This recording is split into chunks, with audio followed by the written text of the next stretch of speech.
কখন ঘূর্ণিঝড় আঘাত হানবে, কোথায় আঘাত হানবে, কতটা তাণ্ডব চালাবে, এসব তথ্য মানুষ মোবাইলেই পেয়ে যাবে। কৃত্রিম বুদ্ধিমত্তা বা এআই এর নতুন এই মডেলের মাধ্যমে বিভিন্ন আবহাওয়ার পূর্বাভাসের ব্যবস্থা করছে গুগল। তাদের নতুন এই মডেলের নাম রাখা হয়েছে জেনকাস্ট।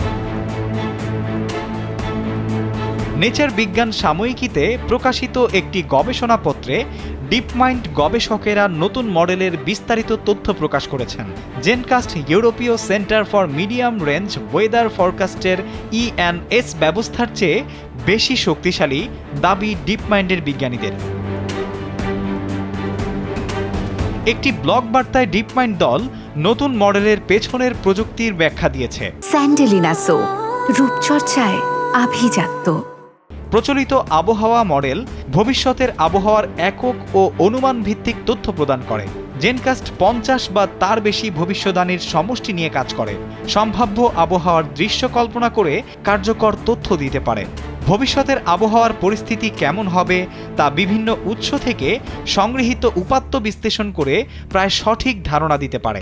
জেনকাস্টকে 2018 সাল পর্যন্ত বিভিন্ন আবহাওয়ার ডেটার উপর প্রশিক্ষণ দেওয়া হয়েছে।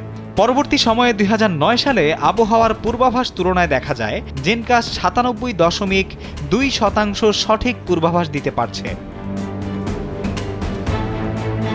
গুগলের ভাষ্য, জেনকাস্ট গুগলের এআই ভিত্তিক আবহাওয়া মডেল কর্মসূচির অংশ। এই সেবা গুগল সার্চ ও মানচিত্রে অন্তর্ভুক্ত করছে গুগল। জেনকাস্ট থেকে রিয়েল টাইম ডেটা ও অতীতের পূর্বাভাস সম্পর্কে জানা যাবে। এই মডেল যে কেউ নিজস্ব গবেষণা ও মডেলে ব্যবহার করতে পারবেন বলে জানিয়েছে গুগল কর্তৃপক্ষ। সাইফুর রহমান আজিম, কালবেলা।